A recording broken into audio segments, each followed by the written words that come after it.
맞는 자가 되고 그리스도께서 너희를 사랑하신 것 같이 너희도 사랑 가운데서 행하라. 그는 우리를 위하여 자신을 버리사 향기로운 제물과 희생 제물로 하나님께 드리셨느니라. 아멘.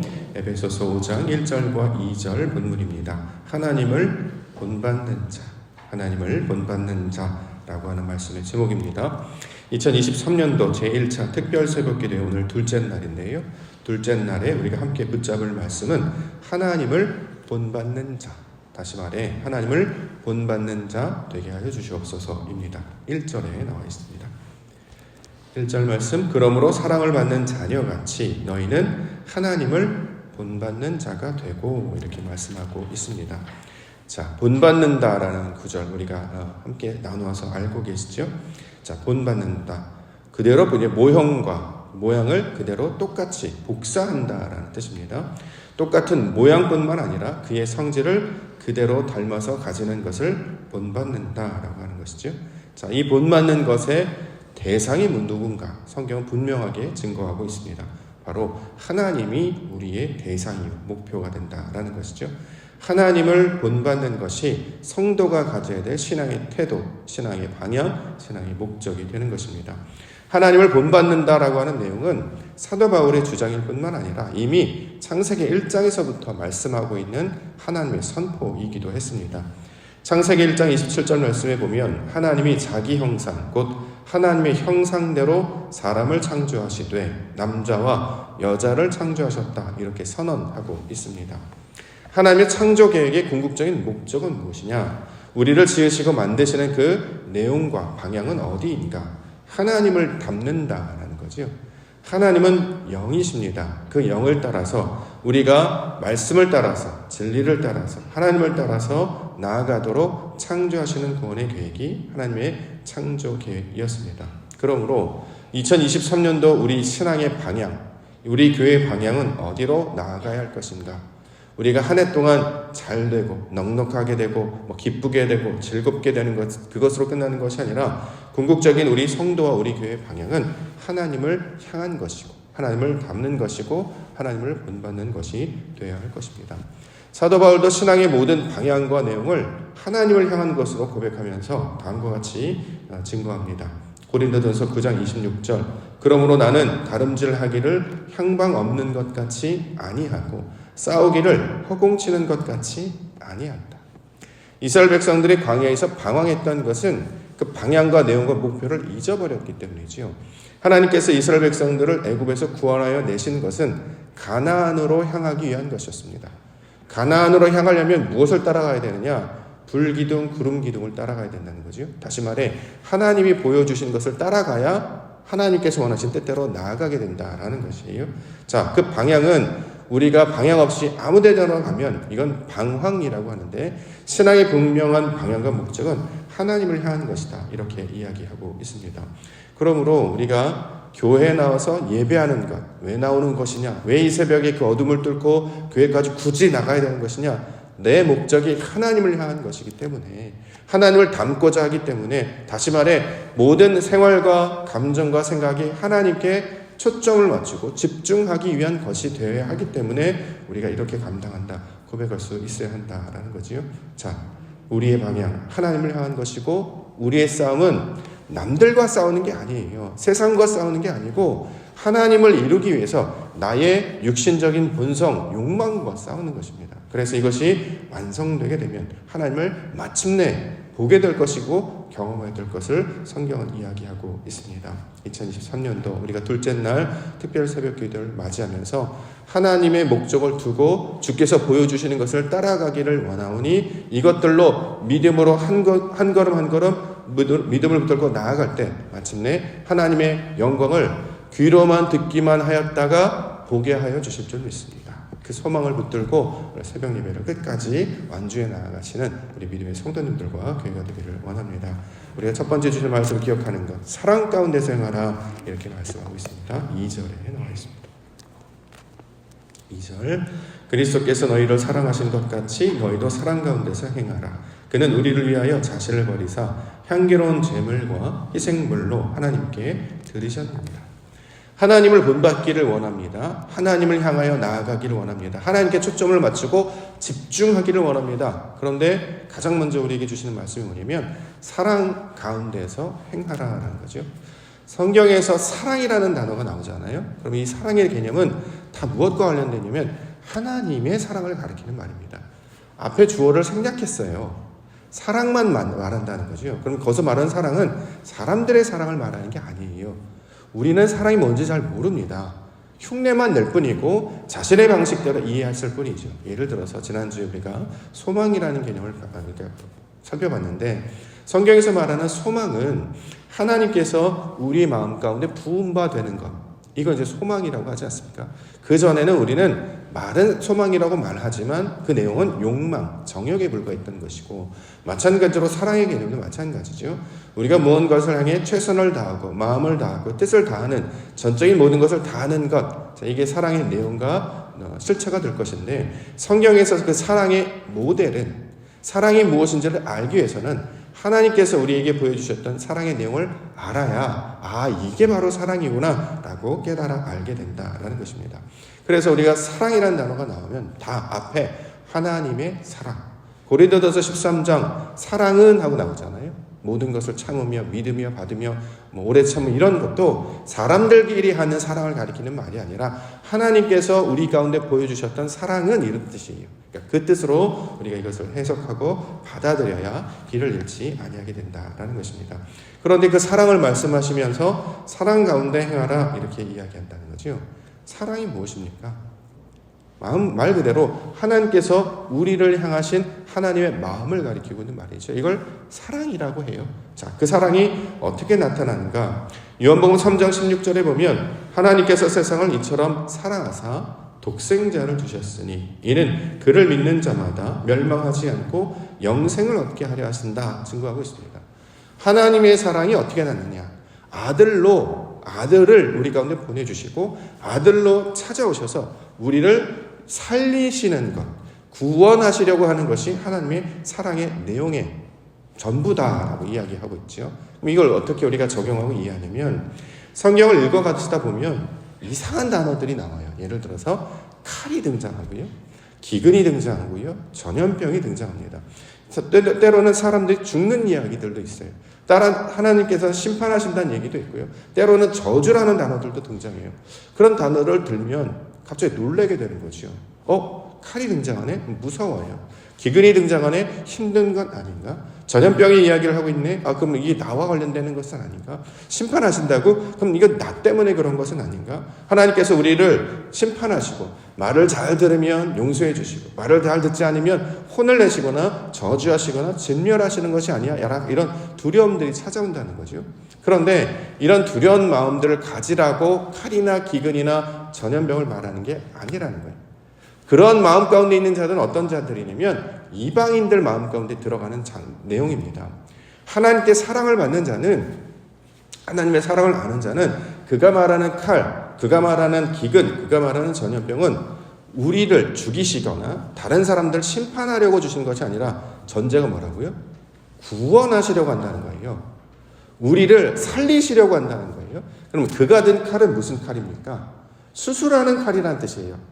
우리를 심판해서 우리를 찔러 죽이고 다른 사람을 멸망시키려고 하는 것이 아니라 그 칼이라고 하는 단어는 마치 의사가 수술할 때 드는 칼처럼 우리가 욕망 가운데 남아져 있어서, 여전히 육신 가운데 남아져 있어서 마치 지방덩어리가 덕지덕지 붙여 있어서 콜레스테롤의 질병에 걸리고 어려움을 당하는 것 있다면 그 칼로 우리를 잘라내시는 것입니다. 깎아내시는 거예요. 마치 조각칼과 저처럼 원석을 발견했는데 세상의 것들이 덕지덕지 묻혀져 있으니까 그 칼로 하나씩 깎아내는 그 사랑의 칼이라는 거죠. 기근이 무엇이냐면 우리를 목마르게 하고 배고프게 해서 가난하게 만들고 하나님 없이 못 살게 만드는, 그게 아니라 정말로 우리가 구해야 되는 것이 무엇인지를 제대로 알게 하셔서 세상으로부터 만족을 하려고 했던 그것들을 거두어내시고 하나님만 바라보게 하시는 하나님의 뜻이 된다는 거죠. 성경에서 말하는 전염병은 원래 원어를 살펴보시면 다바르라고 돼 있어요. 말씀이라고 돼 있어요. 하나님께 우리에게 말씀을 주셔요. 그래서 이것을 부딪히게 하는 거죠. 우리의 마음이 돌 같잖아요. 그렇죠? 근데 이 돌은 어떻게 부딪혀야 깨집니까? 더 강한 돌을 만나야 깨진단 말이에요. 에베네스를 만나서 이걸 부딪혀서 깎아내시는 거죠. 원래 우리가 다듬지 않는 돌, 모관한 돌이어서 다른 사람을 핥히기도 하고 이걸 쌓으려고 해도 모양이 다르기 때문에 세워지지도 않고 자기 멋대로 살아가는 굴러가는 돌과 같았는데, 하나님께서 우리 가운데 돌을 주셔서 그 돌에 우리가 깎아지고 달아져서 마치 소재와 같이 무너지고 깨어져서 다듬어지는 돌로 성전을 이루시는 것이 하나님의 의도가 되고 있습니다. 그럼 그 의도는 무엇입니까? 심판하려고 하시는 것이 아니라 구원하시려고 하는 것이다. 그러므로 성경을 읽으실 때도, 해석해내실 때도 여기서 말하는 이건 어떻게 해석해야 되지? 저기서 말하는 이거는 어떻게 해석해야 되지? 자, 남들이 보면 이건 두렵잖아요. 우리가 이제 가족 생활을 하면 아버지가 저런 말을 하는 이유, 엄마가 저런 말을 하는 이유, 막 엄마가 막 화를 내요. 왜 밥 안 먹어? 막 화를 내요. 미워서 그러나요? 아니잖아요. 밥을 잘 먹었으면 좋겠다라고 하는 그 사랑이 배어져 나오고 있는 의도라고 우리가 이제 이해하기 시작한단 말이죠. 아버지가 일찍 들어와, 찾길 조심해, 늦게 다니지 하는 것이 미워하기 때문에, 우리의 자유를 속박하고 구속하기 위해서 하는 것이 아니라 사랑하시기 때문에 한다는 걸 알게 되잖아요. 마찬가지로 성경을 읽거나 또 세상을 경험하며 나아갈 때 왜 이런 일이 일어나느냐? 우리를 구원하시려고 하는 것이구나. 그 전제가 무엇인지를 반드시 이해해야 한다는 거죠. 그러면 두려워하지 않게 된다는 거예요. 사랑 많이 받은 사람들은 낯선 환경을 두려워하지 않습니다. 도전하는 것에 두려워하지 않아요. 그런데 사랑을 받지 못하면 그 구석에 숨어 있어서 어디 발 하나를 나오지 못해요. 제가 이제 요즘에 가끔씩 동영상을 보다가 요즘 좀 자주 보는 동영상이 있습니다. 그게 뭐냐면 길거리에 고양이나 이제 강아지를 이제 이렇게 챙겨가지고 돌봐주는 이야기. 요즘 왜 그런 게 자꾸 눈에 들어오는지 모르겠어요. 보면 강아지가 이렇게 구석장에 있어서 버려졌나 봐요. 그래서 이제 사람이 도와주려고 하면 무서워가지고 벌벌벌 떨고 비명을 막 지릅니다. 한 번도 사랑을 받아보지 못하니까 아이들이 그 구석쟁이를 벗어나지 못하고 비가 오나 비를 맞고 눈이 오면 눈 맞고 전염병에 걸려서 아파 신음하는 그 동물들을 봐요. 근데 사람들이 이렇게 거두어다가 잘 길러서 아주 행복한 아이들로 이제 돌봐줬다, 이런 내용인데, 그런 영상을 자주 보면서 우리의 신앙도 이전에 이러지 않았을까? 거길 벗어나질 못하는 거예요. 두려워서. 사랑을 한 번도 받아본 적이 못하고 날 사랑하지 않아 여기서 벗어나면 큰일 날 것처럼 두려워한다는 거죠. 하물며 미물조차도 그렇게 사랑을 보살피니까 아이가 건강한 아이가 나중에 생기가 돌아서 살도 찌고 털에 윤기도 있고 그렇게 마당을 행복하게 하는 저 짐승들을 보면서 우리의 신앙도 좀 많이 닮았다. 하나님께서 세상을 이처럼 사랑하셔서 우리를 보내셨고 이 세상 어느 곳에서든지 우리와 함께 하셔서 자유를 깨닫게 하시고 안식을 누리게 하시고 참 평안을 누리게 하시는데, 무언가 이야기하면 이게 나를 위해서 해코지하는 건 아닌가라고 해서 덜덜덜 떨고 무서워하고 두려워해서 뭘 하나 하더라도 걱정하고 근심하고 염려하는 것이 우리의 옛사람의 모습이었다는 거죠. 그런데 이것은 하나님을 닮는 것이 아니고 자기 안에 갇혀진 모습이므로 이제 너희는 본받는 자, 그를 따라 나서는 자가 되어라. 그래서 내가 가진 여기에서 하나님께로 원하시는 그 자리로 나아가도록 우리를 가르치고 있는 내용입니다. 요한복음 3장 17절, 하나님이 그 아들을 세상에 보내신 것은 세상을 심판하려 하심이 아니요 그로 말미암아 세상이 구원을 받게 하려 하심이라. 우리가 이 어렵게 새벽 예배하고 있는 이유가 무엇입니까? 잠을 이기고 육신의 피곤함을 이기면서 나아가고자 하는 이 연습들을 하고 있는 이유는 무엇입니까? 힘들게 하는구나, 날 고통스럽게 하는구나, 이게 아니라 하나님께서 우리를 사랑하신 방식을 체험하려고 하는 거잖아요. 집중하려고 하는 건 아닙니까? 이전에는 이런 일이 있으면 또 이제 특별 새벽 기도를 하려고 하면 왜 이렇게 또 사건 사고가 일어나는지, 예배를 드려야 하는 이유를 찾지 아니하고 예배를 드릴 수 없는 조건을 자꾸 찾는다는 거죠. 힘들고 아프고 어렵고 불편한 것. 근데 사랑받는 자로 바뀌게 되면 이기기 시작하는 거예요. 이게 우리가 평상시에 연습을 하는 거죠. 내일은 반드시, 오늘은 반드시. 그래서 나의 생각과 마음을 집중하고 하나님의 것을 따를 테야 라고 육신의 것들을 이기는 것. 내 환경의 것을 이겨내셔야 돼요. 욕망을 이겨내시고 나의 게으름과 나의 연약함을 이겨내셔야 돼요. 그래서 새벽예배 나오시게 되면 세상에요, 새벽을 여는 기쁨이 있지 않습니까? 내가 이걸 해냈어? 무엇이든지 하실 수 있어요. 하나님께서 그 연습과 훈련들, 집중하는 연습들, 하나님께서 우리에게 모든 걸 다 허락하셨다는 그 연습들을 여기 가운데 주셨다는 거죠. 그럼 마음의 생각들도 확장되고 육신도 실제로 연습을 하기 때문에 건강하게 되고요. 앞으로 어떤 것들이 나타나든지 두려워하지 아니하고 하나님이 주신 기회를 삼아서 직분을 맡기면 내가 한번 감당해 볼게요. 준비는 되지 않았지만 하나님께서 이렇게 힘도 주시고 지혜도 주시고 능력 주실 줄 믿습니다 라고 나아가게 되지 않겠습니까? 이걸 가리켜서 사랑받고 있구나 이렇게 얘기한다는 거죠.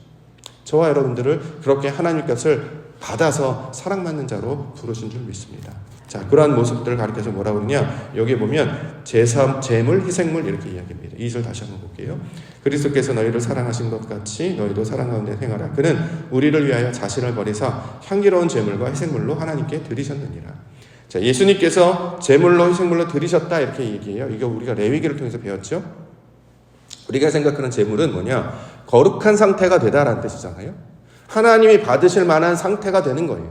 그리스도가 되었다라는 거죠. 우리가 육신 가운데 있으면 우리의 더러운 것들이 남아져 있기 때문에 하나님께서 다 받으실 수 없어요. 그렇기 때문에 칼로 우리의 더러운 것들을 깎아내죠. 껍질을 깎아내는 것처럼 기근으로 우리 속사람의 것을 거두어내시는 것이죠. 거룩하게 하는 것이죠. 말씀으로 우리를 정결케 하고 새롭게 하는 것이죠. 그래서 정금과 같이 거룩한 산 제물과 같이 바꾸어내시는 거예요. 이걸 하나님께 제물로 드렸다라고 이렇게 표현을 한다고 레위기에서 우리가 받았습니다.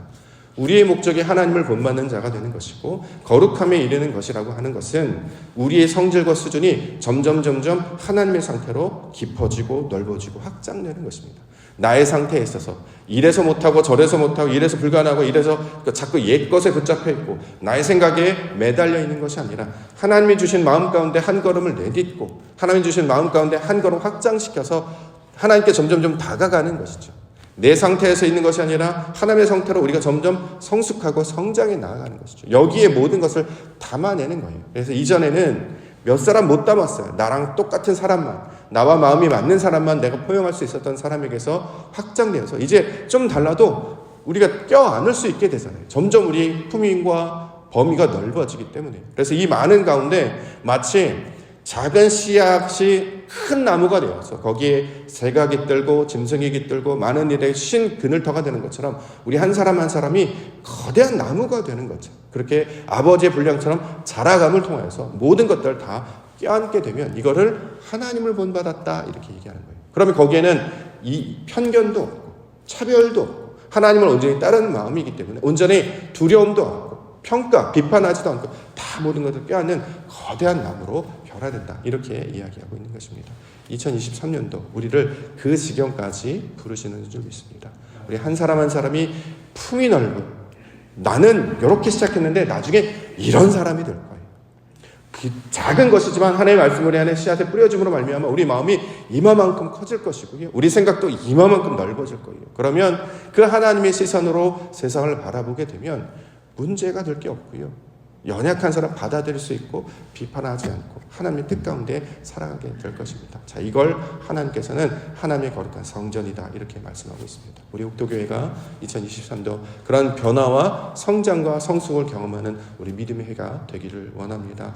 믿음으로 본이 되고 소망으로 인내하고 사랑으로 수고하며 나아갈 때 마침내 그리스도께서 우리에게 부여주셨던 사랑받는 자는 어떻게 살아가는가를 보여주셨던 것처럼 우리가 그의 형상을 닮아 하나님을 따라 그를 끝까지 본받는 우리 믿음의 하나 되시고 성도와 교회 되시기를 주님의 이름으로 간절히 축원합니다. 기도하겠습니다.